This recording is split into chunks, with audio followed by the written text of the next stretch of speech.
Honestly, I think the Louisville Marshall game is practically something we could just sim on NCAA football. Wait, there isn't one. Okay, someone needs to run up a hashtag. Hashtag bring back college football EA. Just, or something, I don't know. Yo, it's J Money. You're watching a JMMA production. Alright, Internet, what's up, Internet? I'm Jason Johnson, aka J Money. Welcome to another JMA production. So this weekend, we have is again football. Last week, so if you didn't remember last week, everyone knew what happened last week. Louisville soundly just beat Florida State. Just wow, that was a beat down. A beat down. So what? So Louisville, at this moment, is now moving on from that. So Louisville's moving on from that matchup to face Marshall. That this game is this Saturday. After pretty much pulling out that, this is a not only did this is a chance to prove once again now that Louisville is gotten the highest ranking they have, for tied for the highest ranking in school history with a number being ranked third in the nation, and also being and also starting out 3-0 and also having practically a Heisman Trophy contender and basically a and being a 5-1 favorite to win the national championship. That is intriguing. Now, what can we expect from this one? Simple. Saturday's road trip is Saturday. Louisville goes to West Virginia to play Marshall on a Saturday night game. And people have been saying that this is a trap game. Bobby Traynor has done is past few days is to get his team focused on the rest of their schedule. He said, as Bobby Traynor said, and I quote, "We did a great job, and it was a great win for us, but we haven't reached our goals. We're only 3 games into the season, and we have to get back to work." That's exactly, because basically, now people say that focus isn't going to be easy, because honestly, in Florida State's history, Cardinals gave them one of the most lopsided losses in their history. Dalvin Cook was held to 54 yards on the ground, and their Dante Francois was sacked 5 times, threw to just 101 yards. Now, Bobby Traynor said in the game plan going into that game was our plan was going in to set the edge and get guys playing gaps. Don't give guys many seams. For the most part, we did a great job with that, and that put them behind the sticks. Lamar Jackson said about his team's focus, said, "I'm going to tell you what my team told me. They were like, we aren't taking our foot off the gas. You know, that goes for anybody we are playing, trying to score every time we get the ball."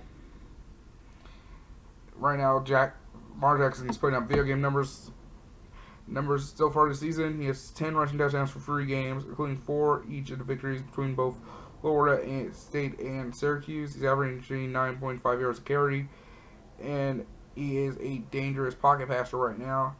And his 411 yards against Syracuse 2 weeks ago in the test.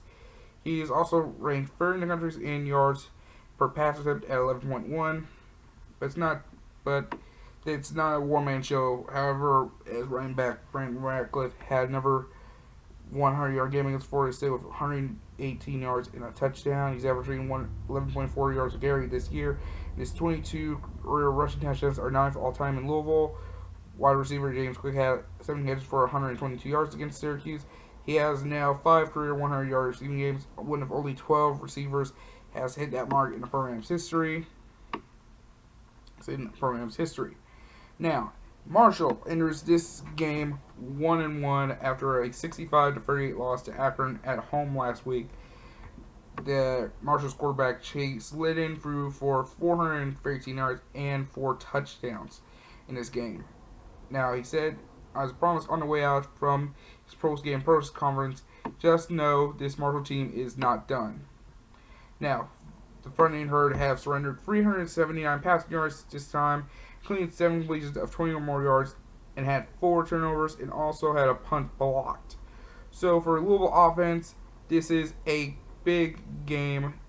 This is an easy game right here because Louisville is known for big plays. But Bobby Petrino is expecting the road crowd to be ready to do its best to sway this game in favor through the crowd noise. Through crowd noise. As Bobby Petrino remembers his last trip to the university. As Petrino tells the story, it was in the second round of the 1987 1AA playoffs when I was coaching for Weber State. They were cranked up and ready to go. I remember getting off the bus and all these people running up to the fence and started yelling at us.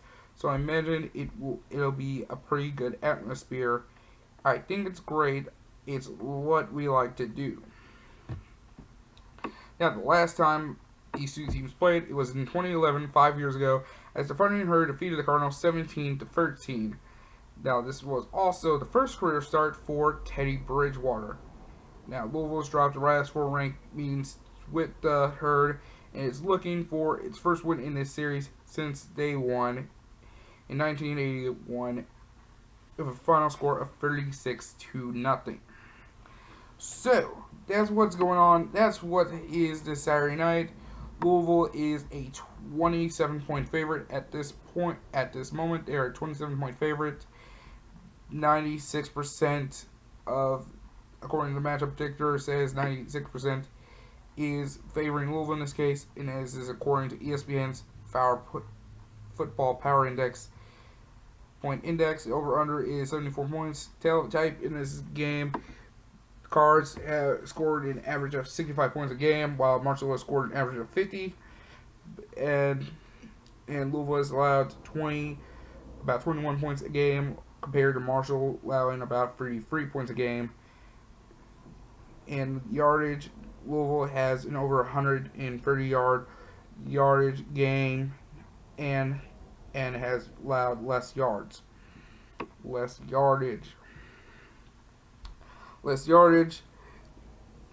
Marshall won their first game against Morgan State 62-0 before losing to Akron 65-38. So honestly, this is practically a blowout game. People have, and according to like a lot of comments on Facebook and discussion, people have said that this is a game that people said this was a game that was worried as a trap game, but after seeing people saying after seeing Louisville beat out FSU the way they did and seeing Marshall get embarrassed by Akron, it's some people saying is the team that's probably not going to do anything good. So, do anything good, it's just practically going to be. Now, Marshall fans are calling ties. One person practically went really detailed into this one, saying, let me read this one. Marshall fans calling this a trap game sounds more ridiculous than the score that was just put up against Florida State. Yes, they may be overrated, but they still have 19 starters that were 4- and 5-star recruits. So please, a team that loses to Akron will not be a trap game for any ranked team. Not in the top 15, not in the top 10, and definitely not a top 5 team. Bobby Ball is back. We might not have the best team in the nation this year.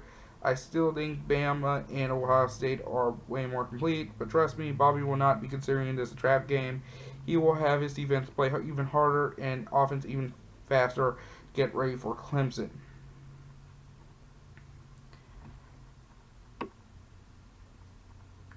Yeah, okay. And that's someone who practically talked about that and went very detailed on this, and this was from about 3 days ago. So, okay. So yeah, this is a big game, and I honestly think that right now this is a game Louisville can't lose in this one. Louisville soundly wins. It's just the way they're going to blow them out is just... It's just going to be a gruesome bloodbath. Just, that's what I think is going to happen. To me, Louisville wins by like 40-something, or 45 or whatever. It's just, watching this game is going to be a blowout. Honestly, I mean, we're just basically, if you watch what we've done the past 3 weeks, we have just treated, we basically just treated free college schools like JV high school teams, and it's gonna be sad to watch that. So my opinion is this: Louisville wins 69-70 to 14 or whatever. I don't know. Just I'm gonna say it's probably gonna be like the same thing as the Charlotte game. Honestly, that's what I think. That's what I think is going to happen. And honestly, in my opinion. However, though, tonight Clemson goes on the road tonight, taking on Georgia Tech. Taking on Georgia Tech right now. Georgia Tech is 3-0 right now, and they're not a top 25 team now because of Louisville's demolition of Florida State this Saturday. It says here, according to many the college football followers, they already have a Cardinals date against Clemson circled as this potential elimination game for one of the 4 spots. It's already an elimination game, and it clearly shows who has clearly earned one of the top 4 playoff spots in this game. However, in Dabo Swinney's Georgia Tech, and before Dabo Swinney's Tigers can take us on in this game, they still have Georgia Tech to beat. Beat Georgia Tech. Now, here's the thing. It says here the Yellow Jackets are just midway down in the others receiving vote section of this week's AP Top 25 polls. So I have 38-7 victory over Vanderbilt on Sunday. Clemson, and it says here Clemson, the national runner-up to Alabama a year ago, they opened as 11-point favorite to this team on this Thursday night contest. But the thing is, Bobby Dotson has not been kind recently for Clemson, because it says here that Georgia Tech has beaten them in Atlanta, as the Tigers have not won since 2003. And Deshaun Watson has not even played in this arena, in this stadium before at his freshman, because in his freshman season he sustained a knee injury playing there his freshman season. So obviously when he says we've got a tough task ahead of an undefeated Georgia Tech team in Atlanta, but we're looking forward to it. The first time in 4 years Clemson's 3-0. Georgia Tech already matched its win total from a year ago when it finished 3-9. But both teams are relatively unknown quantities. Basically, jury's out on both teams, basically.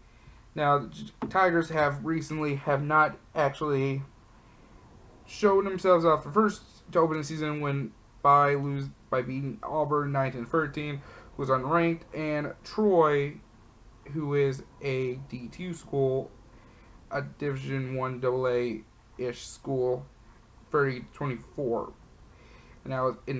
And that was at home. But I think they actually learned more and actually they decided like getting themselves back together by soundly defeating South Carolina State in a 59-0 blowout.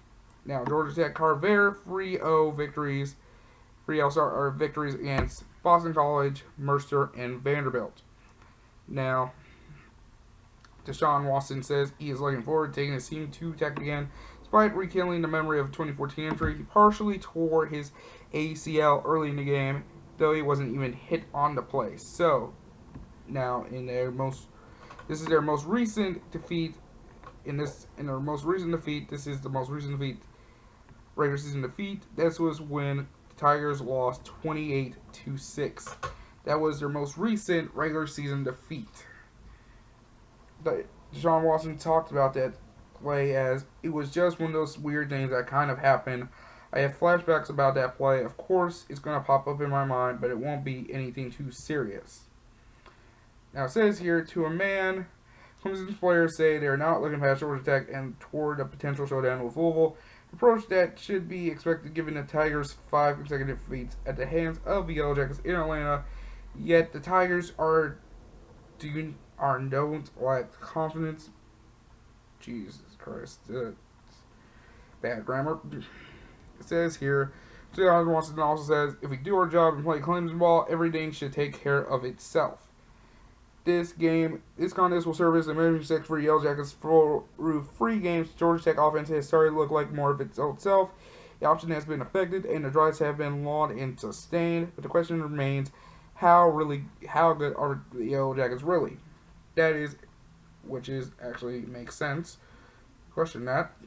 Now, that will be answered this week. If Georgia Tech can move the ball effectively against the Tigers, could have something special on our hands. It could be a game.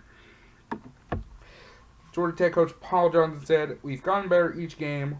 We'll have to get way better because this is the best team we've played by a mile. Georgia Tech is averaging 397 yards per game. 257.3 of that is on the yard.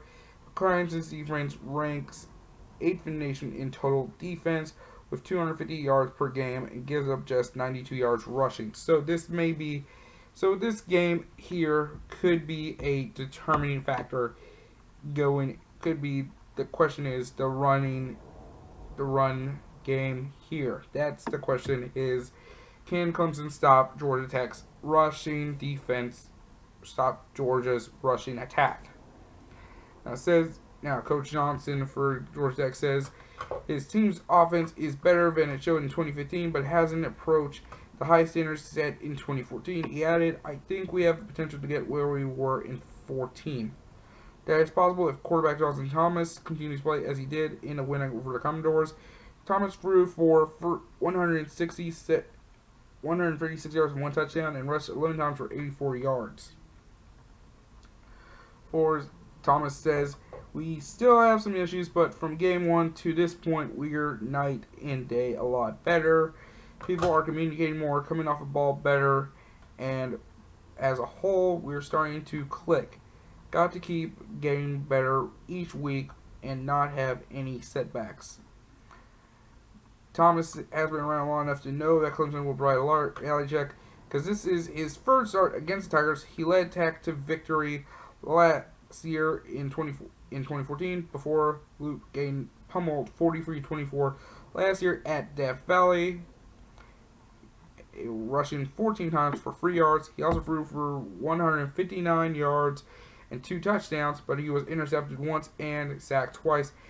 That was Georgia Tech's low point for the season. Thomas says, it's going to be a huge week. We've got to dial in. So, Georgia Tech is aiming to stop. So, tonight, this game, right now at this point, it's 7:20 right now. This game is about to come on in the next 10 minutes. It's actually about to come on in the next 10 minutes. Clemson is a 10-point favorite in this game. This is coming up right now where I'm at. It's about 10 minutes away from now, where you're at, wherever you watch this. It's coming on very soon. It is a game that you probably do not want to miss. It is a question. That's a hard question right there. It's on ESPN, and that's on ESPN. Honestly, to me, it's going to be a close game. Honestly, to me, it's going to be close. The question is, how is either A or B going? To me, this is going to be a game that Clemson has to wonder, are we really back in form, or are we still not as good as we say we are? Or are those, I don't know. I think this is also the measuring stick right now for Clemson as well, because right now the first 2 games have not impressed anyone really. Because Auburn, in the Auburn-Clemson game, it kind of makes sense. That has a challenge there because basically Auburn is an SEC school. There's a competition there, but you barely beating Troy University, another school like that. That's the question is, how can you question how good you are from there in that conversation? So my question is, could this be a game where Clemson win this game and get into their focus onto Louisville that Saturday? And the question is, Because the question is, what if Georgia Tech somehow pulls out the upset and wins? What do we say from there? Like, what can we say? What can we do from there? What does that mean with Clemson? Then it's a sign of this is Louisville might be the better. I mean, it shows what a lot of teams have said. Louisville is right now at this moment the better team, and honestly, if Louisville does not, I'm sorry, Clemson does not do as well in this game, or if not better, then clearly it shows that Louisville is truly the better team in this case. And honestly, in my opinion, that's what happens. So that's why I think. So honestly, I think this. I'm not gonna predict who wins this one. I do think Clemson wins, but it's gonna be close. I say it's gonna be like within 7 to 10 points. But other than that, Louisville right now is looking like this game is gonna be a big game. But Clemson wins close, 7 to 10 points. Louisville wins in a huge blowout. That's why I think happens there. Clemson wins. Both teams are going to go out, come into this game next Saturday on both teams undefeated. That's honestly, in my opinion, that's what I think. Okay, so let's move on to other news going on. In fact, any Ronda Rousey fans out there, guess what? It looks like Ronda Rousey is eyeing a return to the octagon. So, ever since Ronda Rousey fought Holly Holm in UFC 91-93, says here. So, Ronda Rousey has not fought in nearly a year since her upset loss to Holly Holm at UFC 193. But according to her trainer, it says that when she does come back, we promise the best Ronda Rousey that anyone has ever seen. As ESPN told, as Ronda Rousey's trainer, Edmund Tarverden, told ESPN that a fight with reigning UFC bantamweight champion Amanda Nunes has been discussed on December 30th in Las Vegas. But there hasn't been a decision, has not been made yet. She works her way back into form following a minor knee surgery earlier this summer. Yet earlier this week, UFC President Dana White hinted that there is a great chance Rousey would return to the octagon by the end of the year. In an interview with Brazilian newspaper O Globo, he previously ruled out the November 12th card in New York, which leaves UFC 206 on December 10th in Toronto, or UFC 207 on December 30th in Vegas, if she were to return by the end of the year. Tarver then confirmed that Rousey has been training for the past month in preparation for her comeback, but did not promise it would be before the end of the year. Now, he says that there have been talks about her coming back, but we haven't made a final decision yet. There's a chance she fights to get her belt back this year, but nothing is said yet. If we do make a comeback this year, we will. If not, we will make it next year. We want to thank all our fans for being patient. When she does come back, we promise the best Ronda Rousey that anyone has ever seen. So Ronda Rousey is eyeing to come back to the octagon and come back to take on the current reigning bantamweight champion Amanda Nunes possibly on December 30th in Las Vegas, or on either December 10th in Toronto for UFC 206. So, with those are the two possibilities right now we are assuming. All I say is this: it seems it'll be an interesting way to see this. Now, if you don't know, if we can think about it right now, it's kind of a back and forth between the titles at this point. Because if you don't know this, that after Holly Holm beat Ronda Rousey for the title in her first defense, she lost it to Miesha Tate And then Miesha Tate lost it to Nunez at UFC 200. UFC 200, honestly, it's a questionable thing.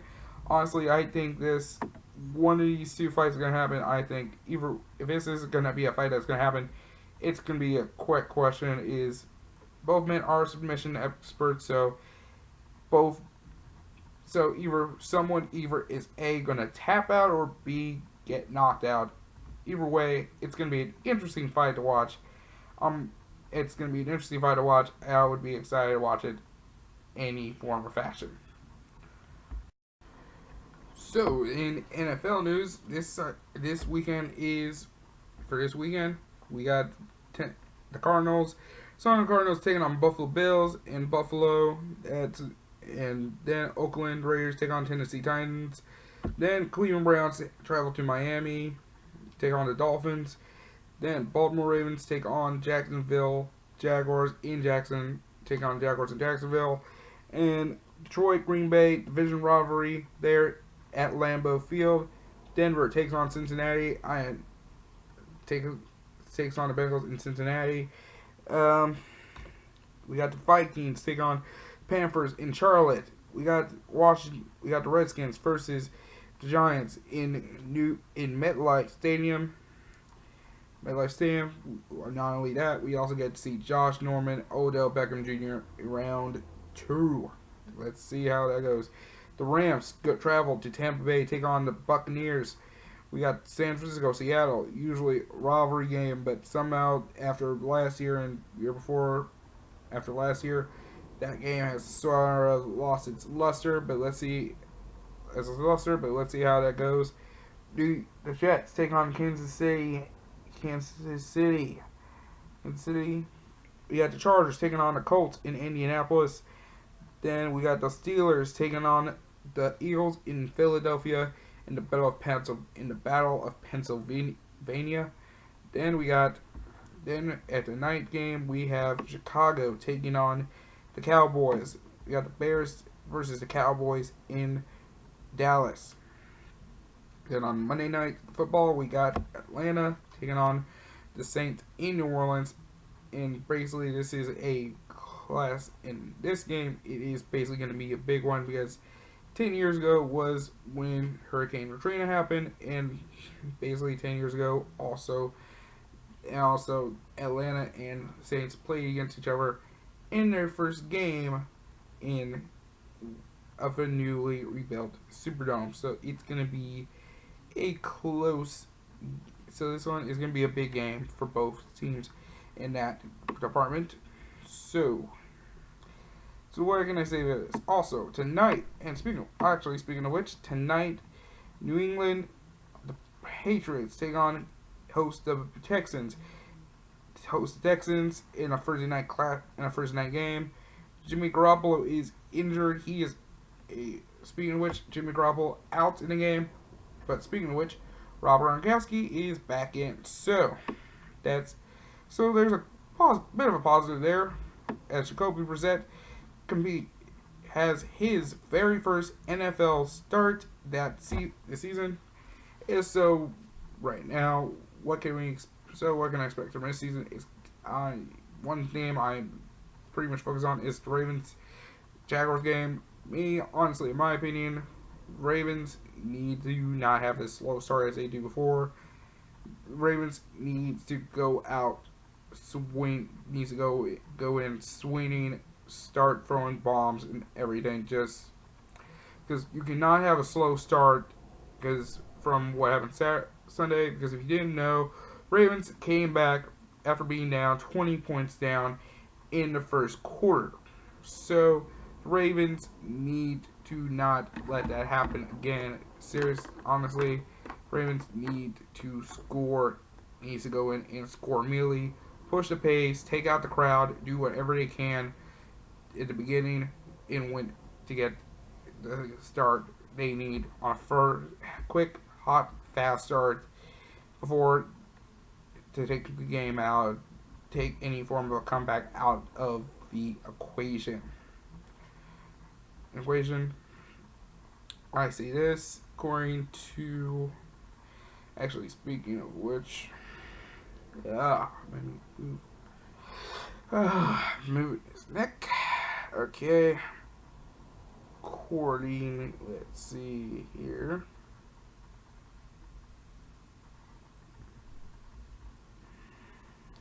I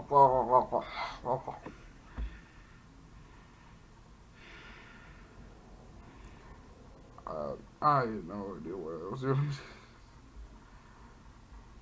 That's just weirdest thing I've done so far today.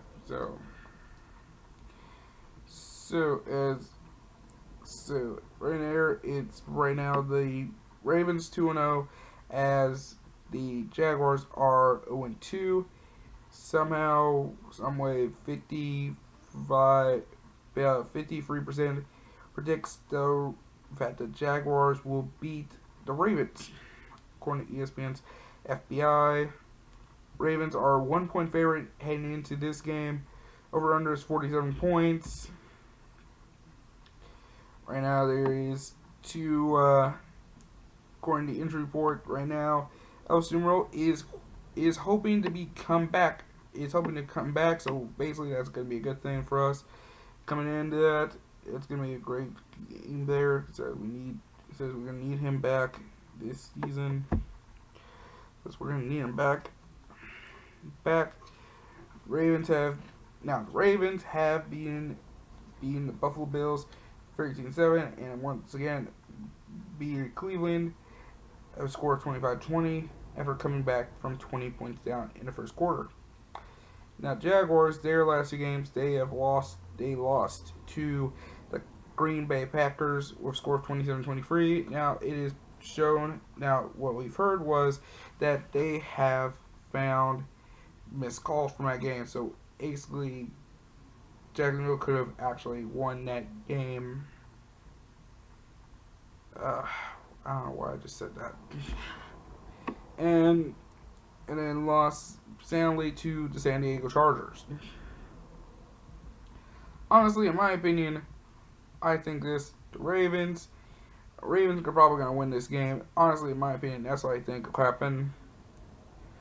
Honestly, in my opinion, I think the Ravens will win. It's true.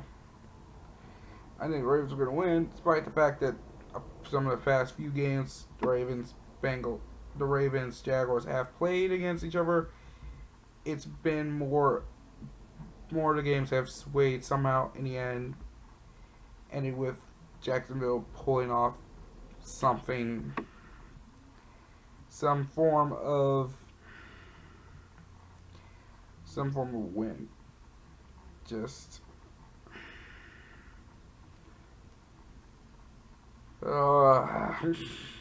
so let's see this. Let me look at what can we expect from this. Well, right now, Mike Wallace is playing an important role in the receiving corps. He's already scored 3 touchdowns with the team, and part of his 7 catches for 132 yards. Terry Spin is back. He has led the team with 12 catches for 141 yards. Thank goodness. Great that you're back. Now the offense is going to have a big game. If Senior says that despite the fact that the Jacksonville Jaguars have allowed 32.5 points per game, which is tied for 28th in the league, Steve Smith Sr. is not paying attention to what an opponent did the previous week, no matter how bad this result is. Steve Smith says, sometimes the numbers can lie. Unless you watch the game and understand how and why, then you can look at the box score and say, oh, that team is not very good. You just can't do that. As he said, Steve Smith Sr. contributed 8 catches for 83 yards after returning from an ACL and torn Achilles injury, tendon injury, and that he said pretty much sucked to recover from. He said it was horrible. That's all he said. And there was also an accurate depiction of how Jaguars play against San Diego's receiving threat, as Arch receiver Travis Benjamin burned Jacksonville for 115 yards and 2 touchdowns last week, while receiver Terrell Williams and tight end Antonio Gates both added scores of their own. It says here the coverage could be an issue again for Jaguars, as cornerback Prince Amikamara is out. Could be has missed practice Wednesday with a torn hamstring, and strong safety Joseph Saprian was out with a knee and triceps injury Wednesday. The debate, the chart, uh, the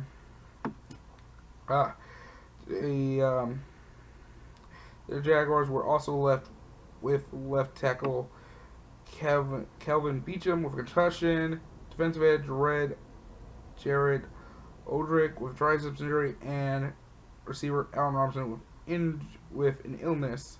Running back Chris Ivory actually returned to practice for the first time since September 9th. The Ravens are without left tackle Don Ronnie Stanley for practice Wednesday, while linebacker Elvis Dumbrille was limited. Now, if you do not remember, teams met last November in Baltimore and played probably, as they said, one of the wildest games this season. Now, the Ravens appeared to win at the end of regulation, but Elvis Dumbrille was flagged for pulling on the face mask of Blake Bortles to give the Jaguars one untimed down. Gifted with this one chance, kicker Jason Myers connected on a 50-yard field goal to give Jacksonville a 22-20 victory. Yet both teams finished the season 5-11. Myers said about that game, "That's definitely one of the craziest finish to a game I've ever been a part of. Thankfully, it worked out in our favor." The NFL did later announce that Baltimore should have won, saying a false start penalty on the Jaguars was missed on the play, ended with Dumbrille's penalty. A 10-second runoff would have been issued to end the game. That did not make the result any easier to swallow for the Ravens. John Harbaugh said, "I don't really ever forget that game. It doesn't have to be spurred. That's always been kind of on my mind. It was a great football game, a tough loss for us. They deserve credit. They found a way to win. That was a real tough loss on us." Well, let me just break this. Let me say this easily. Ravens are going to win easily, no question about it. Because even if it's on the road or in London or Mexico City or wherever, Ravens will win this game because basically they got revenge on their minds. That's what I say in that department. That's what I think what's going to happen. Ravens win. They start the season off 3-0, while Jacksonville ends 0-3. Ends up 0-3 this season. That's honestly, in my opinion, that's what I think is going to happen.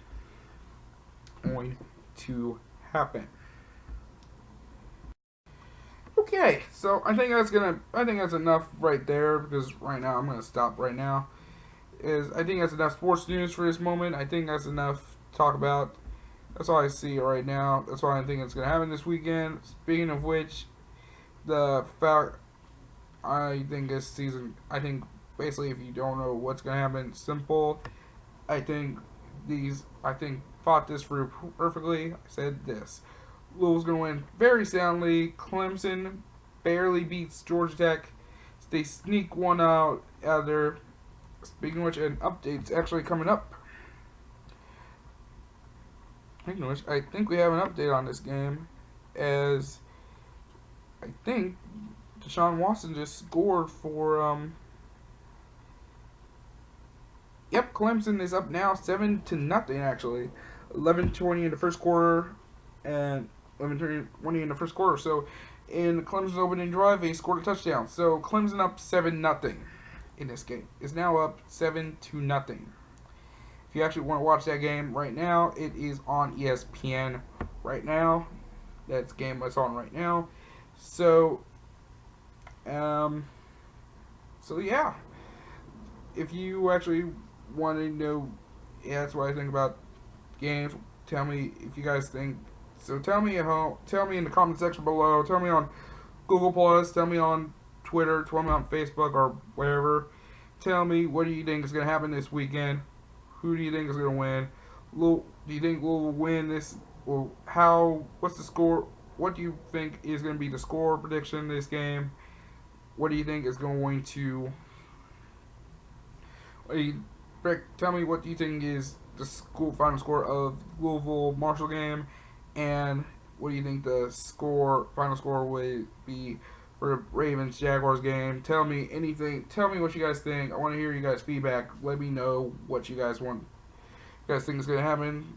tell me that in the comment section, Facebook, Twitter, all of it. Be sure you can follow me on all my social media down below. You can also be sure to give a thumbs up to the video, subscribe to the channel, share this video with your friends. Anything helps out. Anything helps out with everything. Now that's it. I'm Jason Johnson. Until next time, peace out. Money out. Layers.